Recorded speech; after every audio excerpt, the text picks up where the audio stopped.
Diversity and inclusion in the TV and film industry. Is it possible? Well, the conversation that I had with this week's guest gives us hope. I think it gives us all hope because we know that there's someone like her who's been doing the work, who is doing the work, and who will continue to do the work. And that person is Fanshen Cox. Fanshen is the founder and president of TruJuLo Productions. She's also the host and producer of Sista Brunch Podcast, where they share stories of Black women and gender expansive people in the entertainment industry. She's also the co-author of The Inclusion Writer. And after we recorded this a couple of months ago, she has just been appointed the Diversity, Equity, Inclusion, and Accessibility Initiative Manager of the California Film Commission.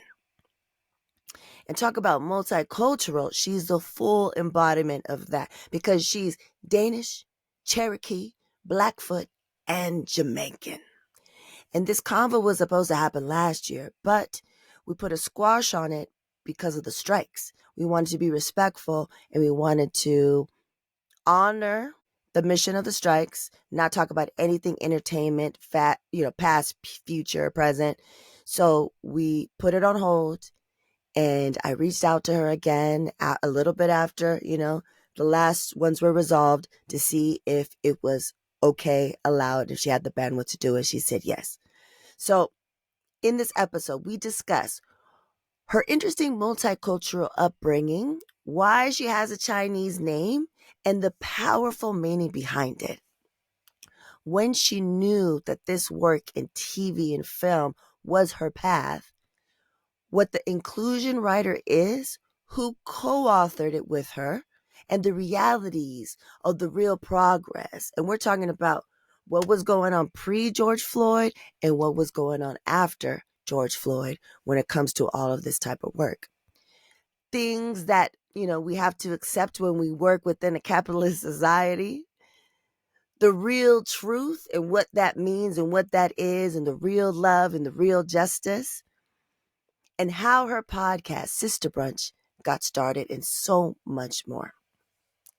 Both of us knew that this convo could be a lot because of the things that we covered. But I think we did a fantastic job of reining it in and staying on course and on task, but still keeping it 1,000% real, but also being hopeful and being realistic, I think, realistic about how to approach this work in this industry, in these industries or in any industries. So yes, let's do this. Fanshen, thank you so much for being here. I'm super excited for people to hear your amazing story and for me to find out as we're listening to all the details. So let's start off by how I start off every episode. How are you doing? ¿Cómo estás? Muchas gracias por preguntarme. Yes, that's the extent of that. For real, I'm so glad to be here, and I want to say thank you for your patience because we had scheduled this right before strikes, a couple strikes in a row that happened, and so I love watching your podcast, and we have so much in common. So I just want to say I'm really good right now because I'm here finally, and we made this happen. So Truly, I'm in a good place. There's a lot happening, but it's all things that I love, and so I'm in a good place. ¿Cómo estás tú? Or ¿Cómo está usted? Which one is appropriate? Estoy bien, muchísimas gracias. No, for real. It's like when that went down, I was like, oh shit. Knowing how the law, like how it worked, and I didn't want to be that person. And so that's why I reached out to you and I was like, listen, what do we got to do? We postpone it. Like, let me know what's in the wheelhouse or what's appropriate. And you were like, oh yeah. Appreciate it. So I was like, okay, for sure. Like, let's not try to talk about things, even if someone is not on the podcast. Like, what can we do? Like, I was trying to be really mindful. And we're on this other side. Touching briefly on that, did it take as long as you anticipated? Was it shorter or longer? What was your personal take on it when it went down? You know what? This is one of those, multi-generational things, because the young people, I think, were more hopeful about it, and they were exactly what I would have said when I was their age. But this time around, in fact, even in the last set of SAG strikes, this time, or the WGA strike especially, this time around, I was a little more negative and was like, they not gonna get nothing. And I think a big part of that is AI.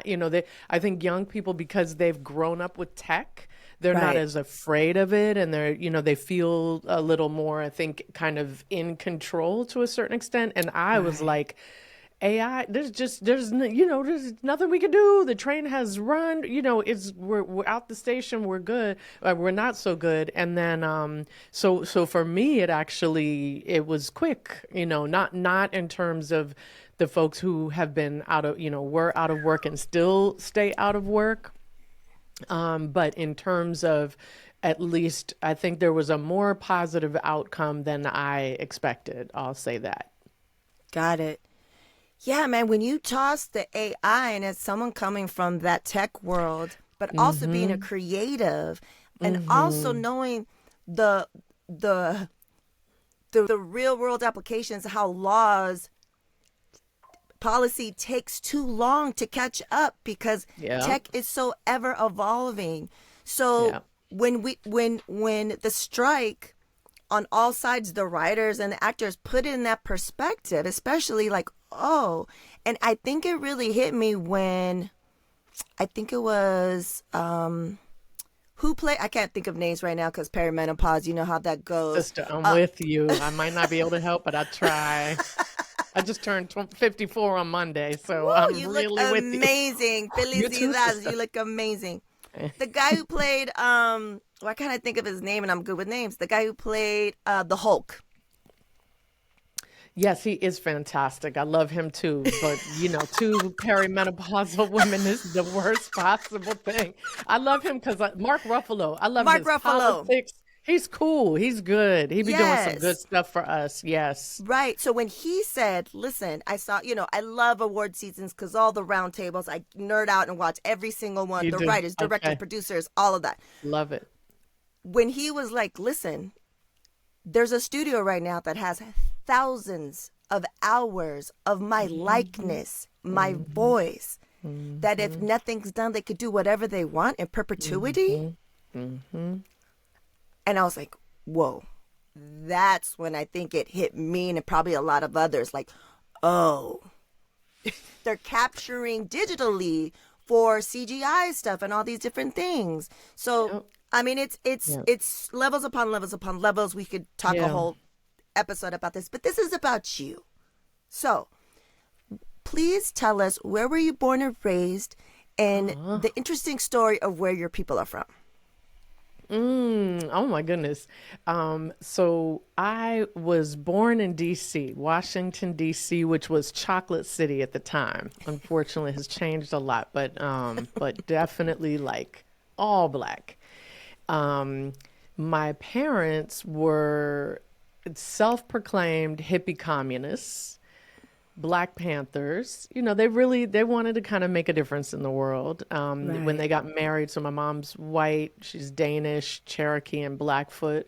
My dad is Jamaican, so immigrated here from Jamaica, and in the 50s for school.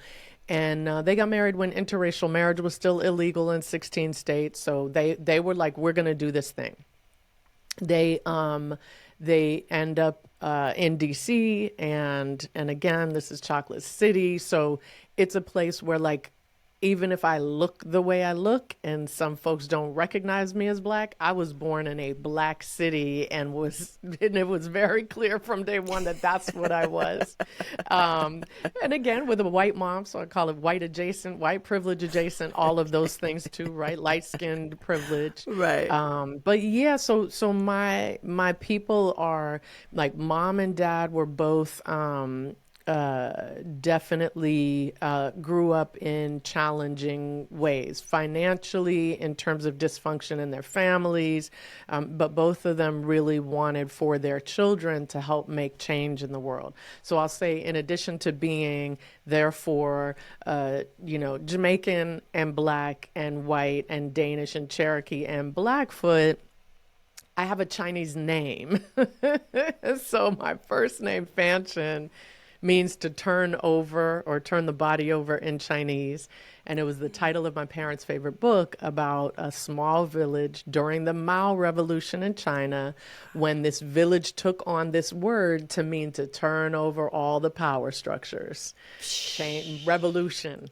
And so that's the people I come from, and the kind of responsibility that was planted in me early on.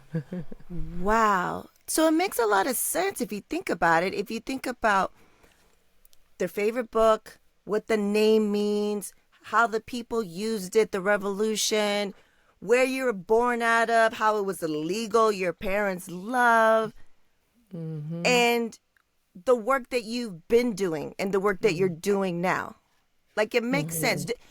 Did it always make sense to you? Like, oh, that's my name. That's it. Or did it one day you're like, oh, it aligns? Or how did that work for you? Yeah, no. So, so being in DC, and it was not just Chocolate City, it was like a lot of progressives, and so we lived in a commune for a little while, like after my parents. So my parents did separate, divorce, and my mom raised us in communes there. But then she got a job in Strong, Maine. Now, the population of Strong, Maine, first of all, Maine in and of itself, extremely racist area, and the population of this little tiny town called Strong was like, I always make the joke, it's like 400 people with one Black person, which was my half and my brother's half. So wow, shit was rough.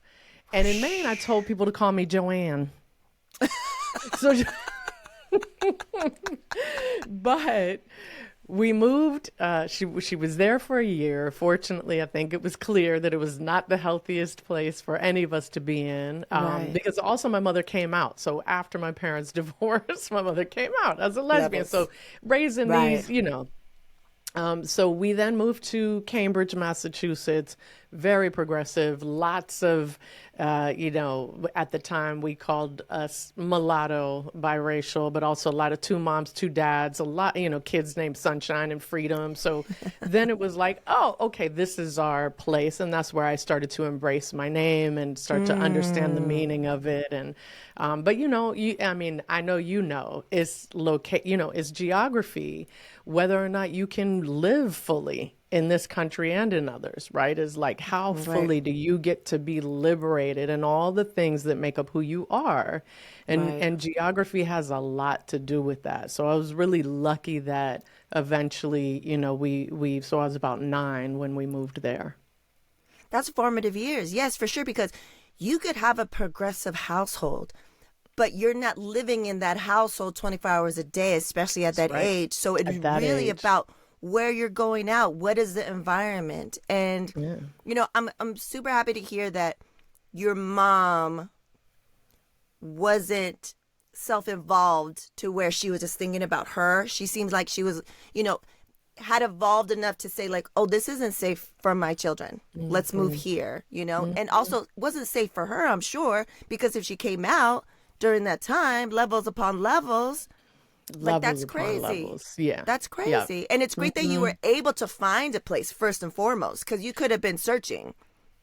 Absolutely. And you think, Boston's right across, over the river, as they say, and that's another racist city. Although, you know what, honestly, people, I think there's this myth around Boston. Boston is racist, but it's segregated, and there is a thriving Black community there, Haitian community there, Cape Verdean community there, Vietnamese community there. So one thing, in fact, in my work, and I know we'll talk about this later, but just in terms of film and television and media development, is like, I'm determined because people that I've worked with in the past are responsible for people thinking Boston is all white, that it's racist and white. And I'm like, it is racist, but it's not all white. So that was another beautiful thing, is not just being in Cambridge, which was this kind of like multicultural, haven for, kids of, parents that were at MIT and Harvard, but also kids in the projects, and like this, coming together of all these folks. But Boston, also being in Boston and being exposed to Black Bostonians who go back for generations and have their own history and heritage of revolt in Boston, families, that really were powerful and resilient. I was really lucky to be exposed to that. That's fantastic. And so in your upbringing, when was your root? When did you say, oh, film, TV, acting, storytelling of that nature is for me? When did that hit you? Second grade, bilingual classroom. I was very fortunate to my second grade year. I went, my mom, again, very wisely enrolled me into a bilingual elementary school, and we did the Nutcracker. We did the Nutcracker as the play, and it wasn't like the ballet. It was like they gave us lines to memorize, and I was the Sugar Plum Fairy, and I got up on stage in the second grade. I think I did it half in Spanish, half in English, but I was like, oh, I literally still remember seeing that there was this kind of interaction with a live audience that you can't find in any other medium. There's music that, that's not this live, this opportunity to have an interaction with people simultaneously. And I didn't think of it that way at the time, but I was like, right. Oh, this is the thing I want to do. So I really started off as an actor because of that experience. That's amazing. During that time, did anyone have like VHS or something of it? Like, is there any? Girl, I love you. I'm a little older than you then, because no, only a little bit, only by a little bit. Sister, we didn't even have TV. No. I mean, there were TVs, but we didn't have TVs. No. This was like, this was pre. Yeah, this was pre. This was like, this was still, most folks still had black and white TV. At least everyone I knew, still had black and white TVs. So no. So there's no recordings of it. No photos. Wow. But maybe kids, not even photos. And these kids, man, they don't. They got a whole studio. They got an entire production studio in their pocket. Whenever they want. We had black and white TV. I had a black and white TV where I had to use the pliers to change the channel. And then I got a color one that I had to use pliers to change the channel. Like, people don't understand that. They don't understand the struggle. I tried to tell my son, and he was like, what? Like, he can't even fathom. That's hilarious. Son. I love your son. You. We really, truly, when you mentioned, just about my mom being intentional, you are so clearly intentional about how you're raising him. And that's just beautiful. It's beautiful. Thank you. And he's getting that role model of like creating entertainment that matters too. Yes. Not everybody is doing that with their kids. So congratulations on that too. You're doing great. Imagine. Thank you so much. I received that. And I received that. Thank you so much. I really appreciate it. So let's talk about, we got your root, you got into that. You are a co-author of The Inclusion Rider. Please explain to the folks exactly what that is, how it started, and the realities of whatever you could share of how it's actually going with it right now.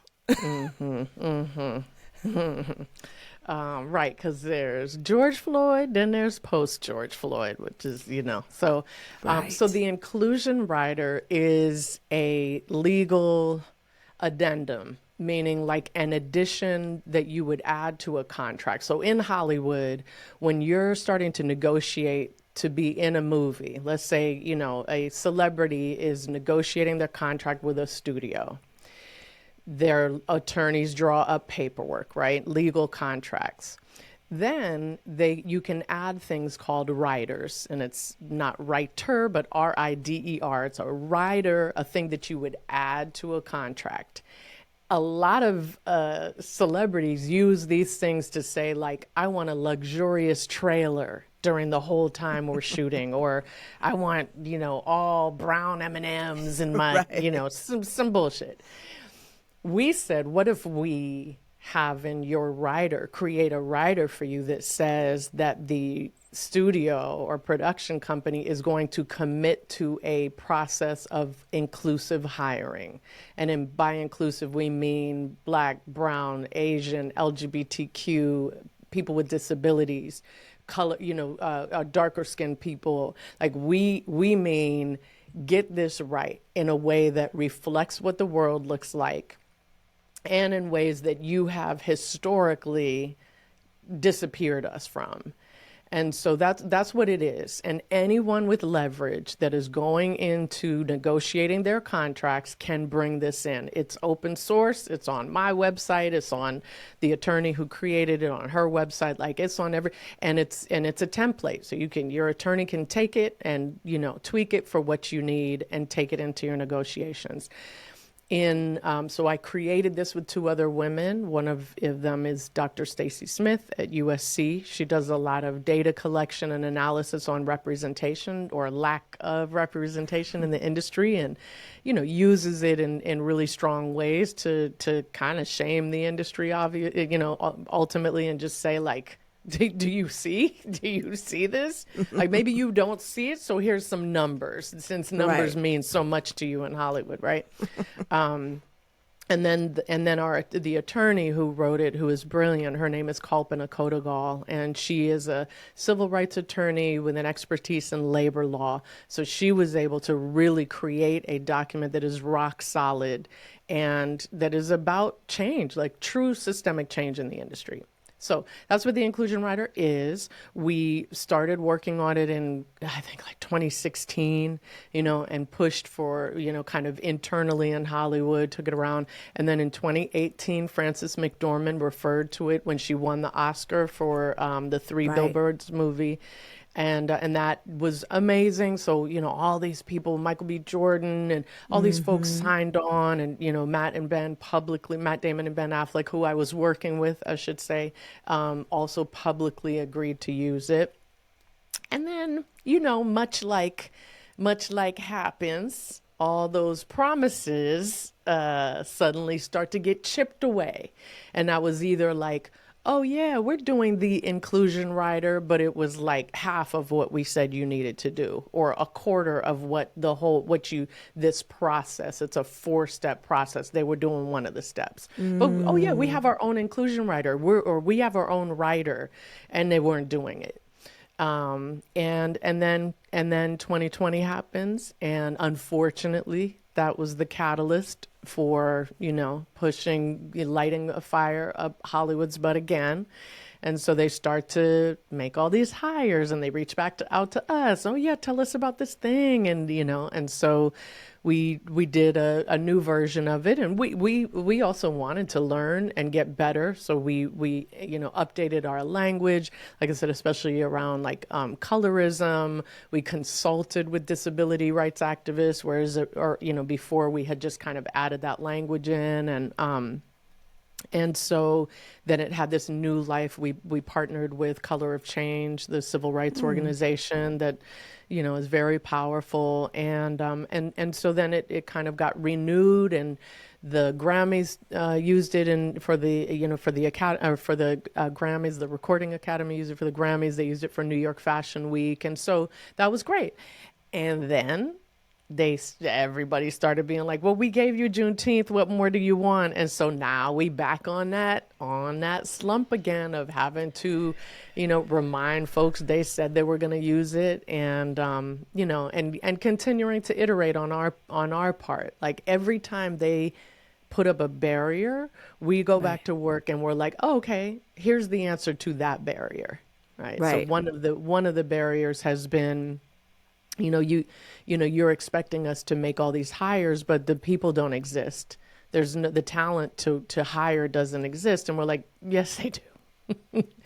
So then we've created databases, right? Where like you want to hire a person with disabilities, here's a database of qualified people for you to hire. You want to hire Black and brown people, or you need to, here are women, here are LGBT, all those things you say you can't find, here they are. So now we're responding to all the barriers. But it's an it's an uphill battle, but we not going anywhere. Exactly. Well, muchísimas gracias for doing that. You and your amazing co-authors. I mean, all of you guys are top-notch folks that know what you're doing. And That's the fact that you're not giving up and you're evolving and you're like, oh, barrier, oh, boop, here's a solution. You know what I mean? Like, I feel in anything, they just want to make it as difficult as possible so that you tire out. It's by design. You tire out and give up. So to have people like yourself and the rest of the team here still fighting the fight, still being like, hey, what about this? What about that? I mean, it's crazy right now. I have a client who is doing DEI work in the college system, but she's in Texas. And now she has to reword everything because they just passed that one law where anything with DEI, it's out. Yep. They can't fund it, so everything has to be reworded. They still get the funds, but culturally responsive, culturally sensitive, watering it down. Girl, I know. On the policy level, like it's scary, but I mean, what do you feel? It just keep doing what you guys are doing. Is that what we should all take from this? Yeah, I mean, the way I think of it is like, accept that it takes a long time, accept that you will have to make some compromises today in order to even for your own, I mean, for my self-care, there are times where I just have to be like, fine.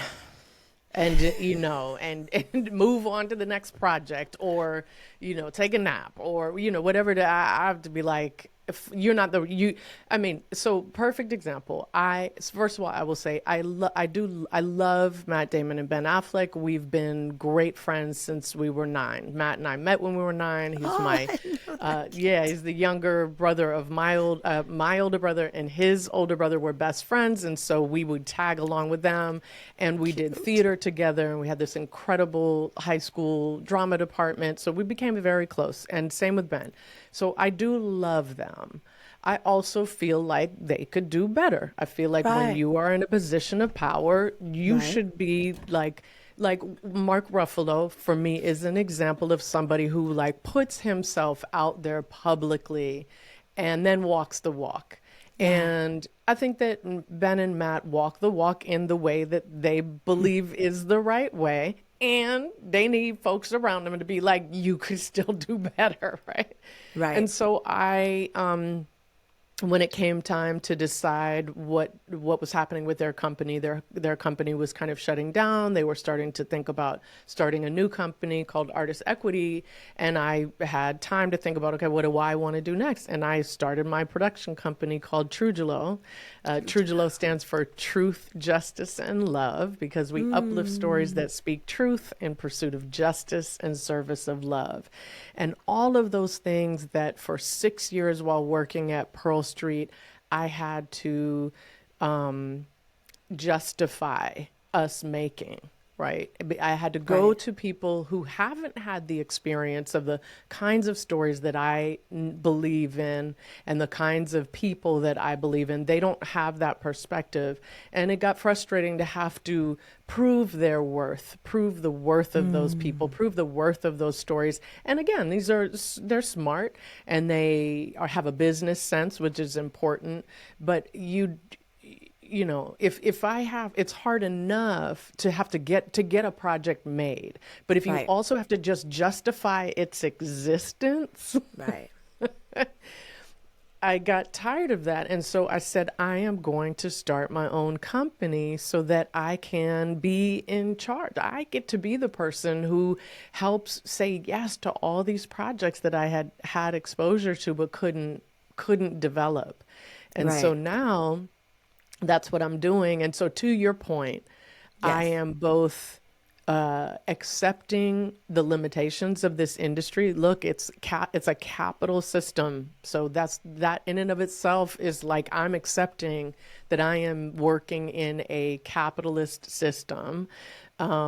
So there are a lot of things that I have to accept that I don't want to, that I are hard for me to accept in order to help someone get things done. But I'm Right. doing them too, and then I draw the line. I know my principles and values, and I have a very clear line for that, and that's where I draw the line, and can then keep going. So you're for me from the outside looking in, you're hitting them at all from different angles, right?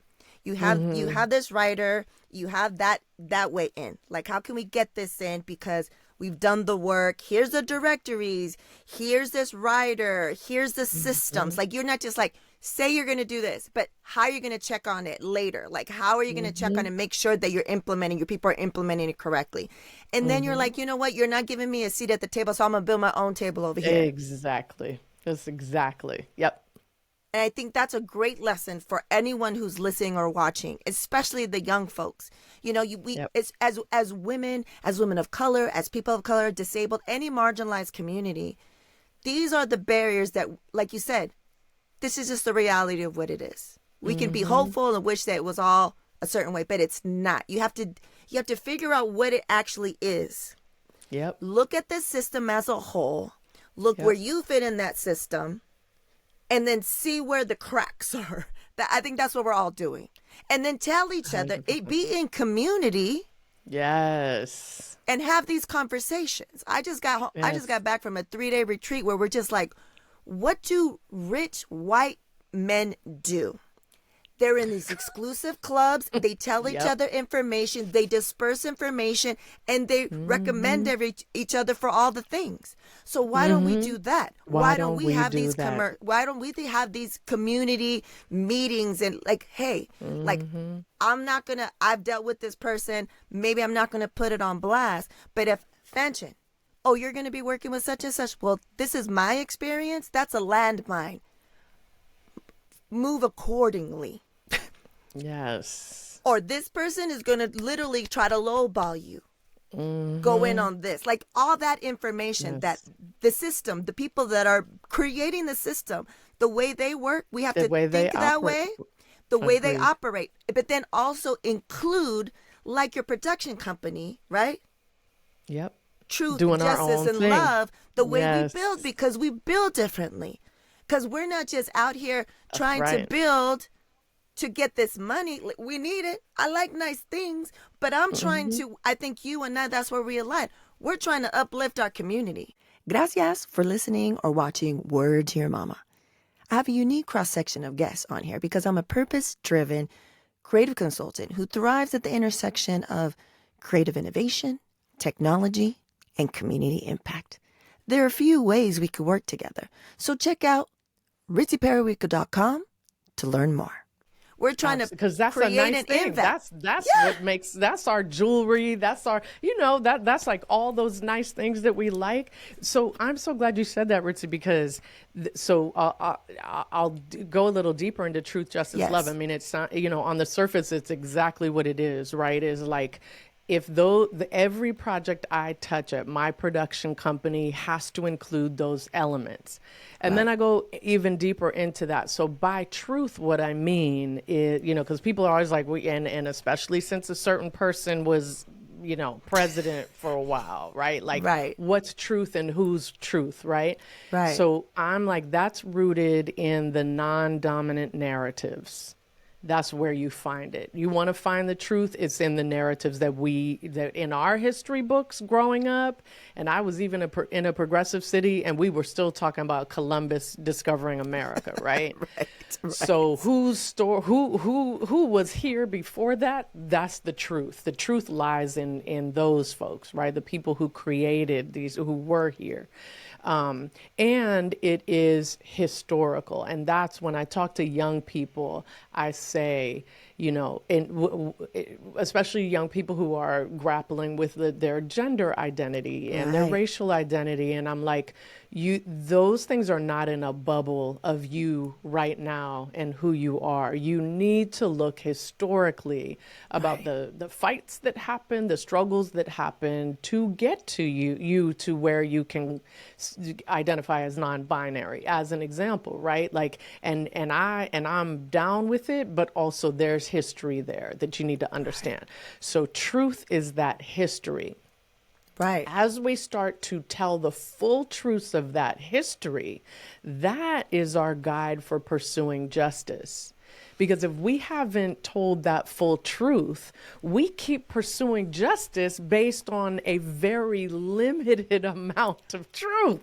And so we're not getting where we want to get to with that justice because we haven't started off talking about really being fully honest and acknowledging all these truths. Right. And then you have love. And a lot of people are like, well, let's get to the love part. Let's get to the love part. I'm like, you already got there. Because if you speak in real truth and you are pursuing justice based on that truth, that is love. That's what it looks like. I don't need your hugs. I don't need your, I love all human beings. I don't need any of that. I need you. If you do love me, if you do love our people, you love us. And if we love us, we going to speak the truth and we going to pursue justice based on those full truths. That's love. 1,000 fucking percent. 1,000 fucking percent. It's the simple thing like the Ziggy Marley song. If you don't know your past, you don't know your future. Amen. And that principle is in healing. Like if anybody who's watching or listening is in therapy, I can't fully heal unless I go back and fully acknowledge and go through the fucking truth, that ugly hard shit that we want to avoid it. We want to do everything not to face it. But that's where it lies. We can't move forward. We can't make ourselves whole.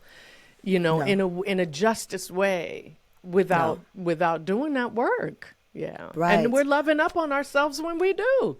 That's how we love up on ourselves. Yeah. Because love includes respect.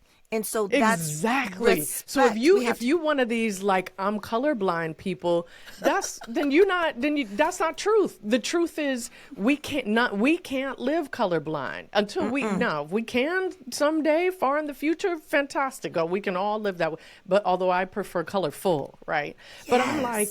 But I'm like I need you to see. I need you to see what is happening to our brothers and sisters. I need you to see that. I need you to and the truth of that. So don't tell me you love me by saying, well, I'm kind to everybody no matter what. Well, what's your neighborhood look like? Exactly. And who's mowing your lawn? And have you spoken truth about that? And do they live in your the people who mow your lawn live in your neighborhood? The people who serve your children their food in the cafeteria at your school, do they live in your neighborhood? Right. That's truth. And then what are you going to do to make sure that justice is served for those folks so they can live like you live? Yeah. Anyway, I knew you and me just call and respond through this whole thing. No. Yeah, for sure. I knew that too. This is fantastic. No, this is people need to hear this. I think especially right now, it's imperative for people to really, because it's so many things. We're getting pulled in so many directions, so many atrocities, so many things. But this is the work that we need to do on an individual level, on a family level, on an industry level, all that shit. So now let's go into, please tell the folks what your podcast is and all about, because it's super important. I want everyone to know it and to listen to it and support it and tell all their peeps, all their friends about it. I love that. And this is how we met. It was at Spotify did like a podcast festival for podcasters of color. And we were both like, oh, yes, and so I'm just always so happy to meet, I'm like, keep it coming, keep all the podcasts coming that are us, like keep it, we here for all of it. I produce and host a podcast called Sista Brunch. It's SISTA, Sista Brunch. And we interview and share the stories of Black women and gender expansive people who are thriving in entertainment and media. The reason it's called Sista Brunch is that our original co-host and one of our co-creators, Anya Adams, who is now killing it as a TV director. But she was in the DGA training program, and this is a program for people who want to become first ADs. And if that's something you're interested in, we've got 3 guests, I think, at least per season that really talk about this process. And we got one coming up season 5 named Grace Jordan, and she talks about this process. But it's it's the DGA supports people who want to be on set and run the set. That's what first ADs do. They run the whole set. Everybody got to listen to them. Well, Anya was in the program, but they were not having the same experiences when they went to do their shadowing on set or training on set as they were being told the experiences would be, because they were women, they were people of color, they were women of color. And so the women of color mentors of this program started getting together with them on the weekends for a Sista Brunch where they could be real. They could speak that truth, and they could be like, no, we love you, we nurture you, and here's some things you're going to come up against. And then the women that were experiencing could be like, this thing happened on set. Is this how it's supposed to happen? And the mentors could be like, no, but that's how it's happening now. And so here's how we navigate that. So that's how Sista Brunch was born, was going, having these brunches. I went to one and I was like, oh, the industry keeps telling me there's nobody to hire. And it's like a group of women raucous, because we do have some alcohol and things like, we have our good time. But I was like, they're all right here. They are all right here. So we need to share these stories. And so that's how we started. That's beautiful. That just goes back to what we were just talking about. Being in community and telling each other, like, what are the landmines? Justice, love right there. That's right there. Truth, justice, love. Because then you say the landmines and then you work together to make sure if you're not if you're moving on to your next job, make sure that vacant position is filled with that next woman that you were just working with. That's that justice. That's how we change this system. Yes. Yeah. For sure. Yeah. And I had a previous guest, everything that you mentioned is definitely going to be in the show notes, but we had a previous guest, a good friend of mine, Linda Morale. She's an Emmy Award-winning producer for Key and Peele show. She's the executive producer for Black Lady Sketch Show. And when I had her on, it was maybe 2021 maybe, or 2020. Okay. And, she was talking about they wanted her to have an all-black production cast. And she's like, yeah, that would be great, but we don't have. I'm talking about like the van drivers, those things. Absolutely. Because as a community, we don't even know that exists. We don't were even know not that encouraged. You could get your. We were never. Yep, we were not. We didn't told. even know that was a thing, right? Not nurtured. So she was saying that that's what we need as well. Is like we need Agreed. to pull up people, but we also need to train and disperse 100%. information. Like, you love doing this? Well, there's a job specifically where you drive a van. Yep. And you can get hours and you can be part of the system. Or you like painting, you can get a really good job as a set painter, right? Like all these things that or you like doing theater, there's all this crossover between doing theater and being a first AD. Agreed. And as a matter of fact, that's when I was referring to the inclusion writer, how it's for these 4 steps. Our 4th step of the inclusion writer, and the one that lots of places don't do, that 4th step is that when you look at how you did in your hiring based on some targets that you set, right? That you need to actively set targets of who you're going to hire so that it's more underrepresented people. So at the end, after you've done all your hiring, you look and see how you did. And all those places where you fell short, then you make a meaningful financial contribution. Now, here's the difference. There are a lot of programs. There are lots and lots of programs, and they keep getting to say that, what's wrong with you? We offered you all these programs, because the racism is still there. So, and often it don't matter it don't matter how qualified you are. Racism still, sexism still, ableism still exists, right? So what we say is give funding based on how on the places where you fell short, commit to funding the organizations that serve to train those people, because those are Black and brown led. right? So the illuminatives, which is for indigenous people, respectability for people with disabilities, right? Those are the because let us determine how we gonna spend our money on Yes. preparing us, which will necessarily include us being like what those women mentors did for Sista Brunch, which is like, here's how you navigate the racism, because that's gonna be there too. And Right. then the industry needs to check itself. And that's where that's not the inclusion writer's job. It's not the program's job, but that's some white supremacist patriarchal, like, y'all need to, if you call yourself anti-racist, you need to get on it.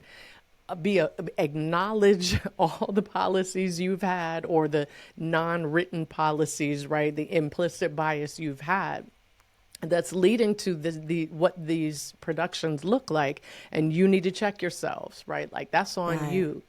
But that is the challenge, is like, we get a little tired of people saying we still need to be trained. Now, the truth is, in some positions, it's just true. Gaffers, transpo, like you said, and we know how to drive, but there's a whole union and guild that makes that difficult too. Right. But what so we got plenty of highly qualified people. They're just Right. not getting hired. Exactly. No, those are definitely great points. I mean, there's so many different touch points that people have to take into consideration, and I think that's a great way to have the people in those certain positions. Like, you want to just talk about it, or you want to be about it? Put money towards it. No doubt. Right. Help And us. give the money to people who look like us, who can determine how that money's spent. Because a lot of times the studios will pay it back into their own human resource. They want to give their own human resources the Right. money, or their own training programs the money. And I'm like, but do you have any data that says that what you're doing is working? And if it's not working, where's the problem? Right. Do that, really take a microscope to that and see where's the problem happening. We know the answer is racism, sexism, ableism, all of those things. But they need to see it themselves and then make changes when they find those places, Right. Yeah. But to your point too about young people, right? Like, you can do all of these things. You can fight the system. You can make things. What we do need is for y'all to make stuff, because then we get to point to you. We make it and put it on YouTube, put it on Vimeo, and then get your money, hopefully, like, Yes. unfortunately, that's also another issue, right? Giving them Right. free your stuff for free or very little cost. But still, like, the more you're out there, we can find you, and the industry can't say to us that you don't exist. We can be like, Exactly. this person, look what young people are doing. Young people run circles around every executive I've ever met. These Right. folks don't know how to write, shoot, edit, distribute their own content. They know Right. one of those things, and they don't even know that very well often. Exactly. Young people know how to do every single one. So, let us take you in and be like, look what this person made with nothing. With You can nothing. give them $10K to go make another short. You can give them some more money. You can support Exactly. them. Yeah. No, that's for reals. That's crazy. I love that we're having this conversation. I knew that our conversation could go for hours. Yes, So, I know. let me rein it in. Let me rein it in. Okay, rein it in. Let's- Sister. Yeah, rein me in. Yeah, because I'm on my soapbox.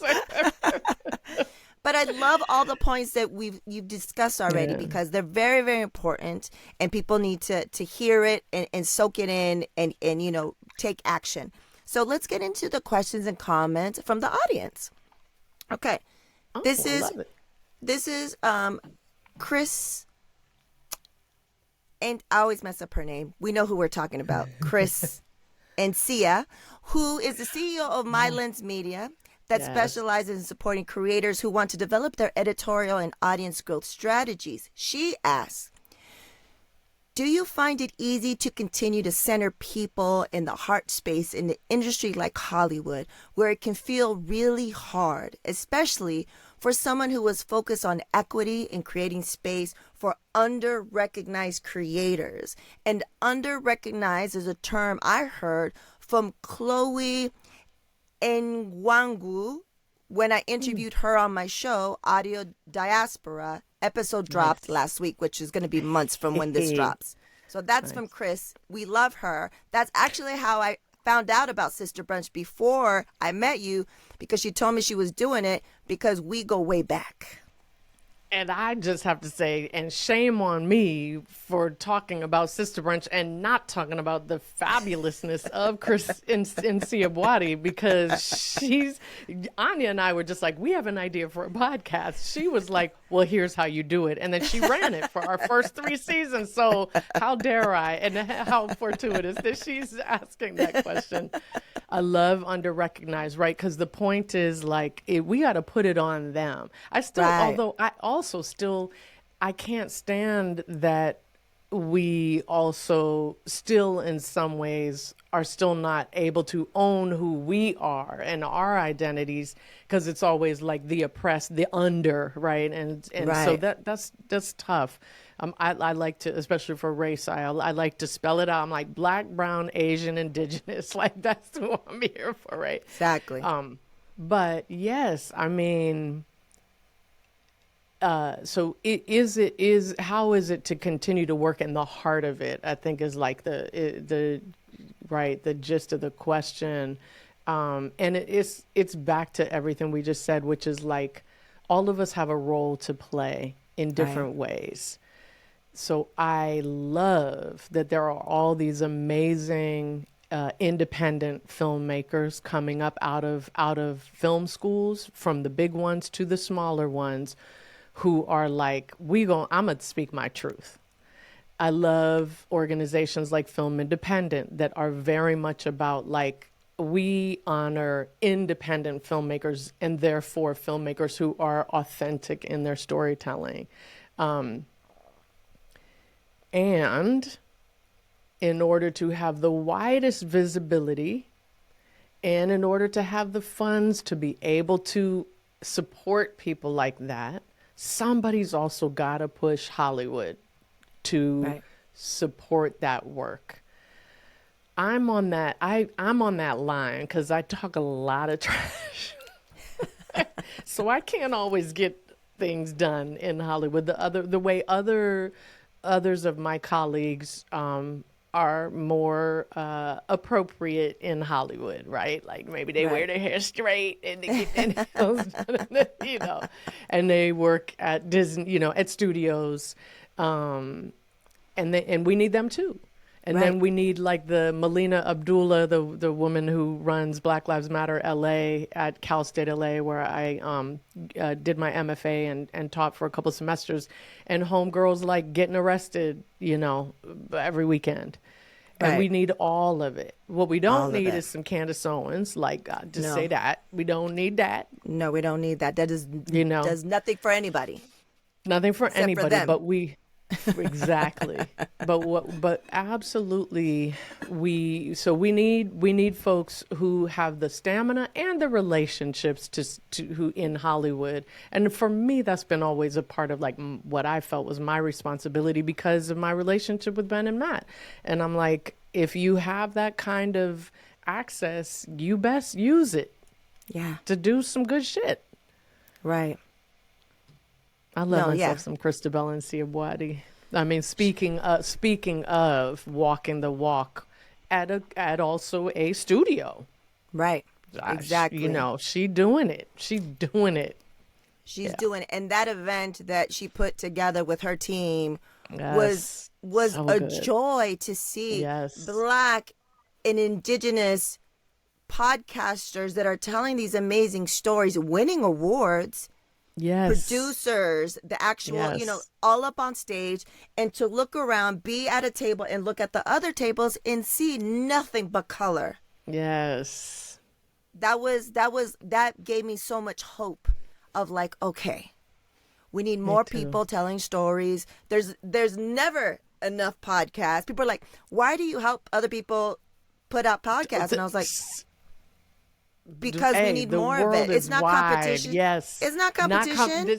The world is wide. We need look how many times they rehash the same, they meaning white people, to Of be course. clear, rehash the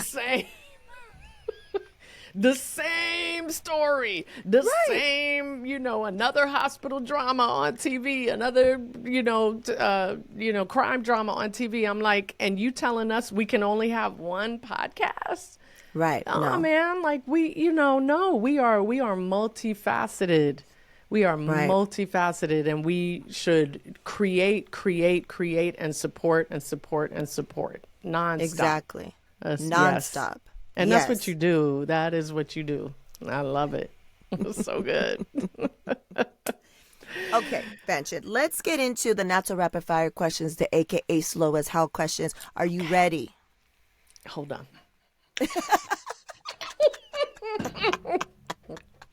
Ready. Yes. Okay. 3 words to describe yourself. Okay. Tenacious. Loving. Silly. Love that. What's the best piece of advice you've received? Oof.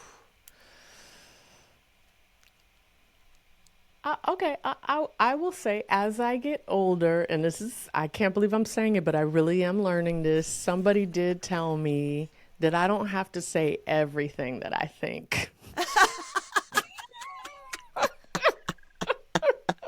And I'm still doing it, but I do remember that occasionally when I'm about to get, in trouble for saying something out loud. Like, just because I think it doesn't mean I have to always say it out loud.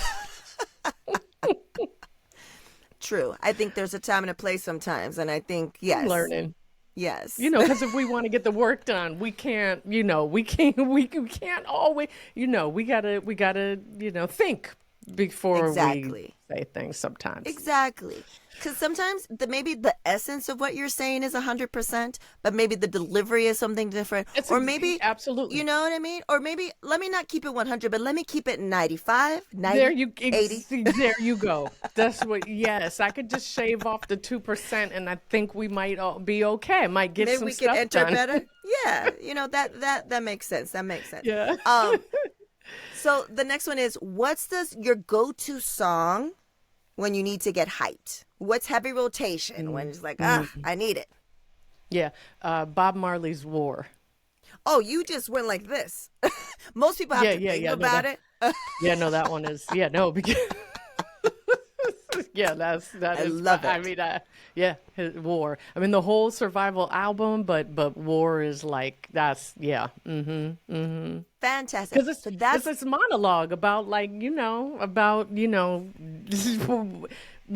and I don't. This is ironic because ceasefire, right? Like all the way ceasefire. Right. So the song is not about going to war. The song is about resisting against the bullshit.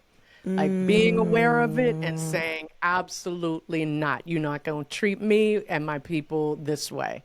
So I want to clarify because I am not a fan of what's happening to brown people, Of right course. now. And not a fan. I mean, that's not even strong enough. But yeah, see, that's me doing that 2% No, friendly. but this is ceasefire. the time. Let's say ceasefire. Yeah. Ceasefire. And by the time this comes out, let's hope that by the time this episode comes out, which will be maybe a month or 2 from now, that you'll be like, it's over.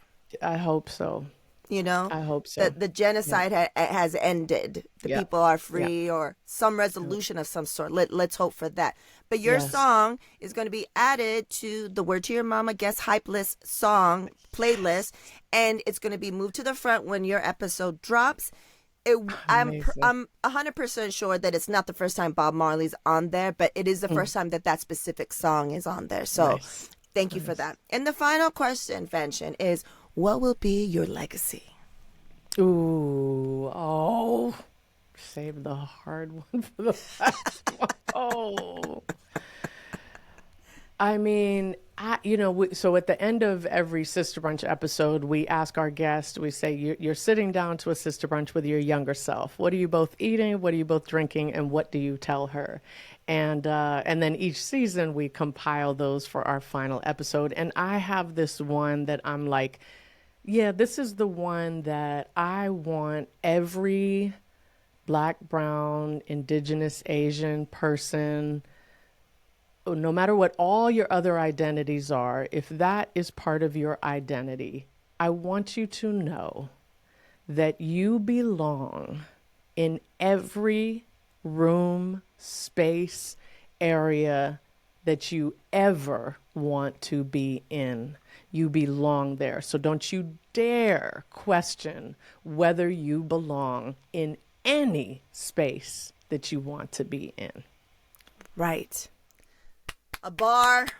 Yes. So go, Yes. be in the space, take up all the the space. space. You belong there. You belong there. No matter what, walk into every space knowing that you belong there. Exactly. Yeah. Fantastic. Take it back. Anyway, yeah. Fanshen, thank you so much. Let the people know everything that is connected to you will be in the show notes. But if there's anything that you're working on, you want people to really grab onto and really visit, let the people know. Oh, thank you, sister. So definitely head to our website, www. Oh, yeah, we don't have to say that anymore. See, that's just before. Okay. TruJuLo.com, so TruJuLo.com, where you can see all of the projects that we have happening. You can find the Inclusion Writer. You can find those databases for inclusive hiring. Go there. You can follow us at TruJuLo Media. We're on TikTok and YouTube and Instagram. And then Sista Brunch. Please listen to these women, whether or not you identify in that way. We're by and about these women and gender expansive people, but we are for everybody to listen to our guests so you understand what their experience is like. So it's sistabrunch.com, SISTA, and please subscribe to the podcast, follow the podcast, share the podcast with folks, and then follow us at Sista Brunch Podcast on Instagram. And TikTok, no, we're on the TruJuLo Media one, so yes. Awesome. Yeah. Well, Fanshen, muchísimas gracias for working with the schedule, coming back on to make this happen, for doing all the work that you do with your production and with what you've done with the Inclusion Writer.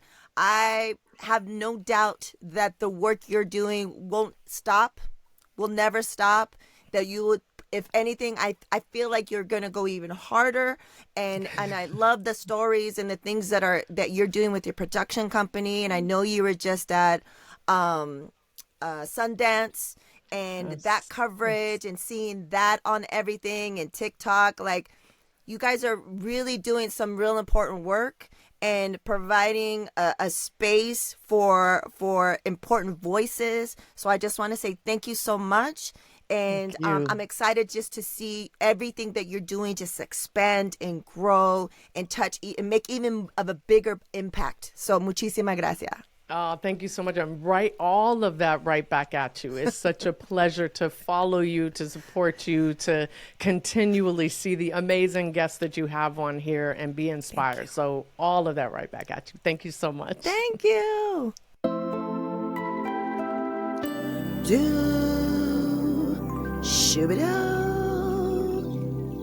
Yeah. There you have it, folks. Fanshen Cox. How illuminating and real was that convo? I know all of my conversations are real on this podcast, so that's no surprise. But the fact that we have someone in these types of positions who has the opportunity to make significant change, whether it's, like I said, microtasking the revolution, it gives me hope. This conversation further aligns or further, what's the word? Further, it just confirms that we are even more aligned than I thought we were. When I met her at Christabel's event, at Spotify event that I was talking about with Black and brown indigenous folks on stage and the sea of color in the audience in the beautiful Spotify studios in LA, downtown LA. When I met her and we started talking, I was like, oh, there's some, some similarities, some alignment, and confirmed by this conversation. So super excited about that. My voice is scratchy and itchy because I just got back from New York for two things. I went as a speaker for NFT NYC to talk about catalyzing social good, the new web technologies for social good and impact. And then I had places I had to be because of that. But then I also was there and honored and privileged to be there for the VIP reception at Lincoln Center, which I've never been to. It's gorgeous, for Women in Hip Hop Symposium that was organized and put together by the amazing Martha Diaz. And I was there to witness the city of New York, give her the proclamation that April 5th will be forevermore Women in Hip Hop Day. It was, it was an honor. Do you know, it was raining. And yes, we had an earthquake while I was there. Shout out to Marib and Kano. Kano's from Queens. He texted me, he's like, yo, Rizzy over there bringing earthquakes and shit.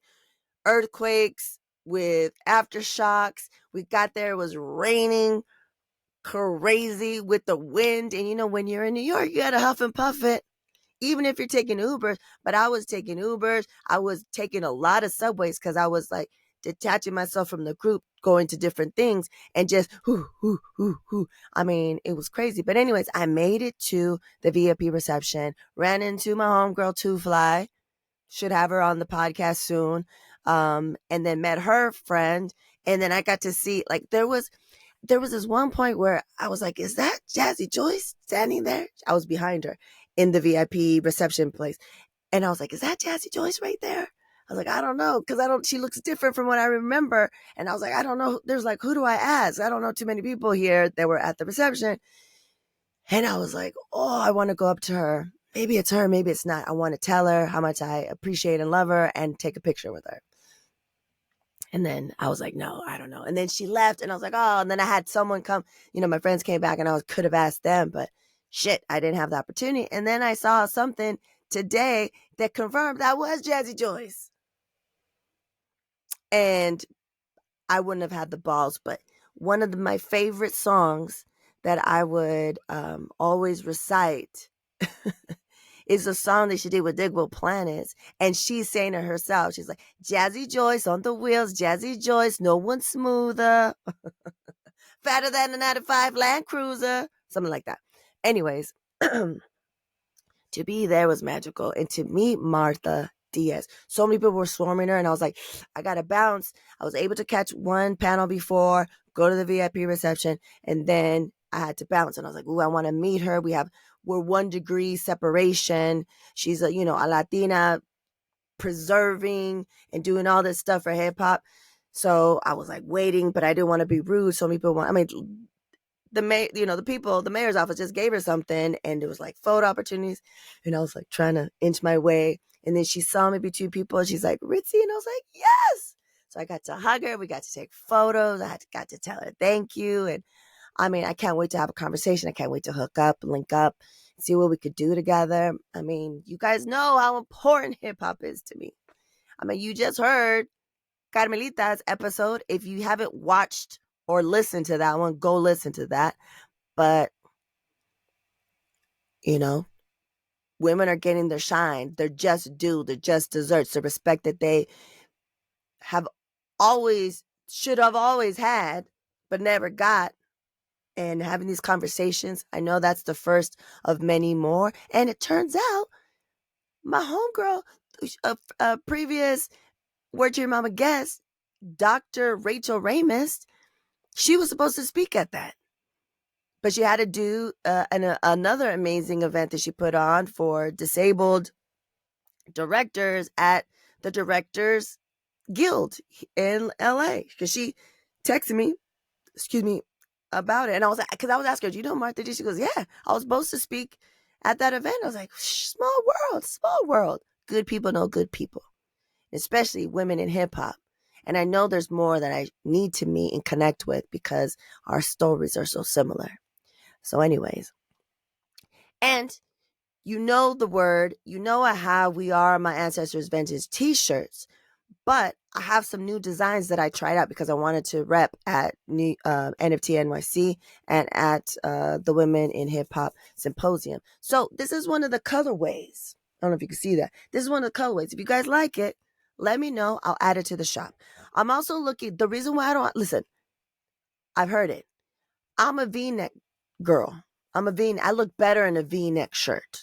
You know, the way, you know, especially for those with a certain size of the pecho. V-neck's a little bit more flattering and you don't look as bulky, right? It gives you a little breathing room. So I used to have shirts in V-neck, but the quality wasn't that good. So I'm looking for better quality ones. And once I get a sample and it's good, then for sure, please believe it, that will be up on the store. But, you know, there's a discount, I got to go before I start having a coughing attack. I want to talk about my NFT NYC Women in Hip Hop Symposium adventures and craziness that went down. But that's going to go down in the next Word to Your Mama that should be coming out in May. If you're listening to this when this drops, it's April 17th. So we're only a little bit out of me turning the big 50, which is crazy. It's crazy. But yeah.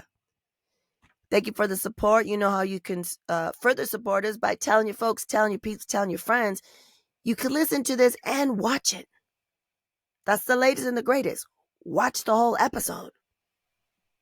You know, hand gestures. You know, what are we doing and saying when we're talking to each other? I mean, that's fascinating. You know, but if you can't, listen to it while you're cooking, cleaning, driving, all those good things.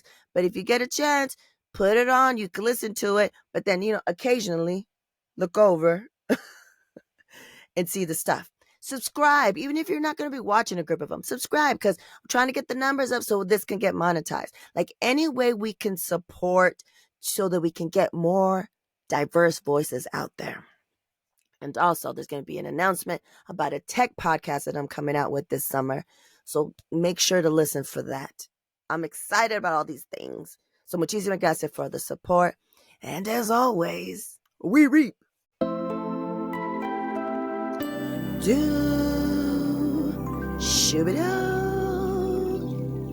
Yeah. There you have it, folks. Fanshen Cox. How illuminating and real was that convo? I know all of my conversations are real on this podcast, so that's no surprise. But the fact that we have someone in these types of positions who has the opportunity to make significant change, whether it's, like I said, microtasking the revolution, it gives me hope.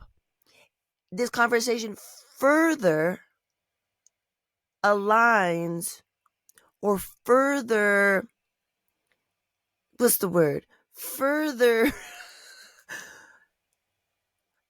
it just confirms that we are even more aligned than I thought we were. You know, when I met her at Christabel's event, at Spotify event that I was talking about with Black and brown indigenous folks on stage and the sea of color in the audience in the beautiful Spotify studios in LA, downtown LA.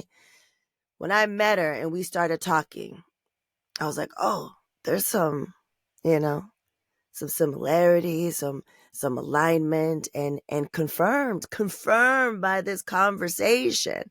So super excited about that. My voice is scratchy and itchy because I just got back from New York for two things. I went as a speaker for NFT NYC to talk about catalyzing social good, you know, the new web technologies for social good and impact. And then I had, like, you know, places I had to be because of that. But then I also was there and honored and privileged to be there for the VIP reception at Lincoln Center, which I've never been to. It's gorgeous, for Women in Hip Hop Symposium that was organized and put together by the amazing Martha Diaz. And I was there to witness the city of New York, give her the proclamation that April 5th will be forevermore Women in Hip Hop Day. It was, woo! It was an honor. Do you know, like, it was raining. And yes, we had an earthquake while I was there. Shout out to Marib and Kano. Kano's from Queens. He texted me, he's like, yo, Rizzy over there bringing earthquakes and shit. Earthquakes with aftershocks. We got there, it was raining crazy with the wind. And when you're in New York, you gotta huff and puff it, even if you're taking Ubers. But I was taking Ubers. I was taking a lot of subways because I was like detaching myself from the group, going to different things and just I mean, it was crazy. But anyways, I made it to the VIP reception, ran into my homegirl, Two Fly. Should have her on the podcast soon. And then met her friend. And then I got to see, like, there was this one point where I was like, is that Jazzy Joyce standing there? I was behind her in the VIP reception place. And I was like, is that Jazzy Joyce right there? I was like, I don't know. Because she looks different from what I remember. And I was like, I don't know. There's like, who do I ask? I don't know too many people here that were at the reception. And I was like, oh, I want to go up to her. Maybe it's her, maybe it's not. I want to tell her how much I appreciate and love her and take a picture with her. And then I was like, no, I don't know. And then she left and I was like, oh, and then I had someone come, my friends came back and I could have asked them, but shit, I didn't have the opportunity. And then I saw something today that confirmed that was Jazzy Joyce. And I wouldn't have had the balls, but one of my favorite songs that I would always recite is a song that she did with Digable Planets. And she's saying it herself. She's like, Jazzy Joyce on the wheels, Jazzy Joyce, no one smoother. Fatter than a 95 Land Cruiser. Something like that. Anyways, to be there was magical. And to meet Martha Diaz, so many people were swarming her. And I was like, I got to bounce. I was able to catch one panel before, go to the VIP reception. And then I had to bounce. And I was like, ooh, I want to meet her.